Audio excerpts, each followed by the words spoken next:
My name is Keonti Zerner, and I am a first-year NAU PA student studying at the downtown Phoenix Biomedical campus.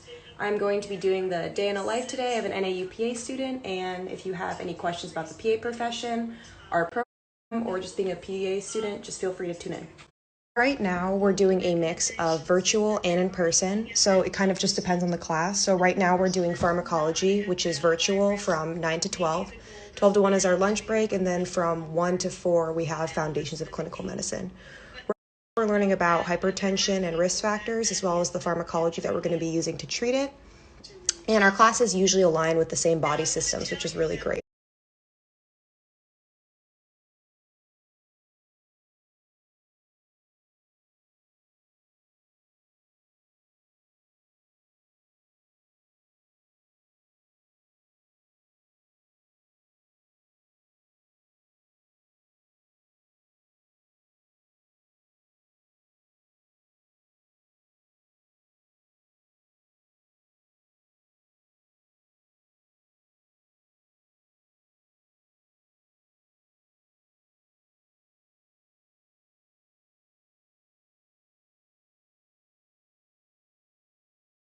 Guys, my name is Rebecca Gonzalez and I am from San Antonio, Texas. I'm a first-year PA student. Prior to attending NAU's PA program, I was a Spanish oral interpreter. One of my favorite classes so far has been history and physical exam. We learned about different organ systems as the semester went on, leading to having to complete a full physical exam at the end of the semester. My favorite memory was when we received our white coats, and I'm very grateful to be here. So today we have with us one of our NAU professors, Miss Amber Brooks Gumbert. She is a former Mayo Clinic PA. Hi there, I'm Amber Brooks Gumbert. I used to be a hospitalist PA at Mayo Clinic, but for the almost 3 years I've been faculty here at NAU, and today we're down in our simulation lab, and we've got Harvey here.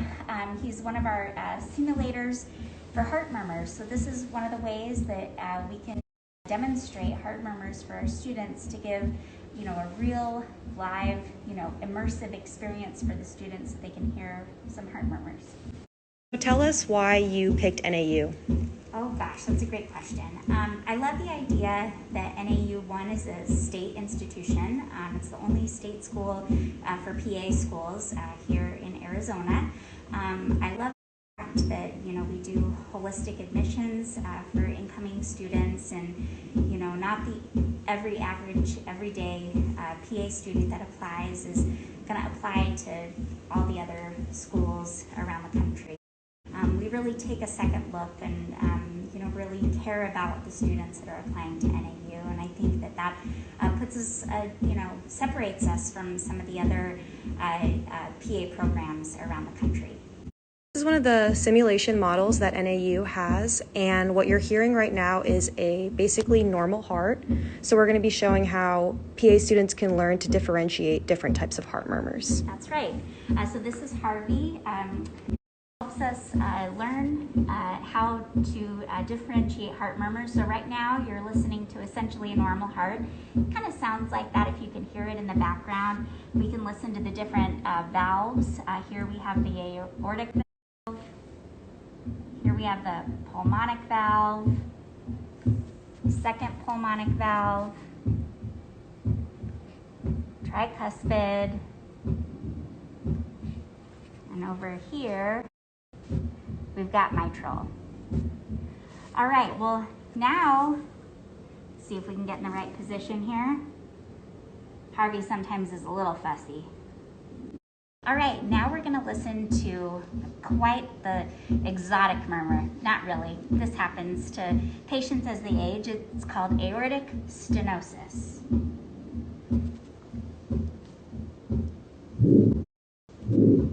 Wow, that's some whoosh, huh? Now you'll hear it, we're listening over the aortic valve, so obviously it's the loudest. When we move over the pulmonic valve, it gets a little quieter. And as we move away from the valve, it gets even quieter again.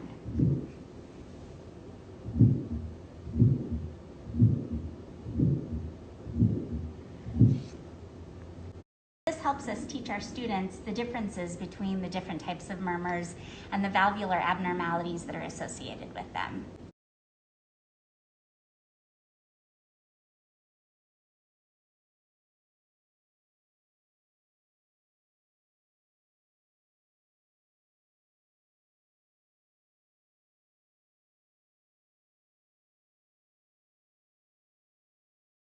So in a typical simulation case scenario, on the other side of this double pane glass is the control room. And on the other side is someone who's actually controlling the simulation models, vital signs, including blood pressure, heart rate, in real time. You can even change the dynamics of what the patient is doing, changing their heart rate, even based on what the PA student is doing as far as therapeutics that they're giving to the patient. So let's say a patient comes in with chest pain per se, and the PA is evaluating that patient and they're giving them things like beta blockers or morphine or oxygen or nitroglycerin. In the control room, the person in the control room can change the patient's heart rate, even heart rhythm, blood pressure, oxygen saturation, based on what the PA student has given the patient as far as therapeutics, and change that scenario. So in real time, the student is able to learn what the patient is dynamically doing. That way, it's a very secure and safe environment of learning, rather than a real-world scenario where something tragic could happen. So it's a very safe environment for learning. Crash carts that are specific for this sim center. So we have our medications and then intubation tools.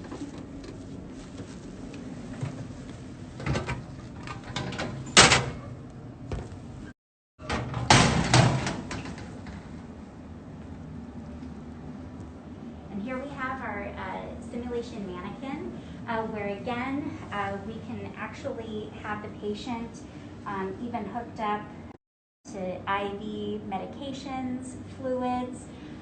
Here on the monitor, we could have real-time vital signs, EKG, here on the screen. We could also have telemetry monitoring, O2 monitoring as well. We could have dynamic changes here in the control. We could have the facilitator changing things in real time based on the therapeutics that the PA students are administering, based on their evaluation of the patient here, and they would see all those changes on in real time. And so also, whenever you're examining the mannequins, you can also hear real heart sounds and breath sounds, and even hear changes such as rails. You can hear heart murmurs, all those things, even bowel sounds.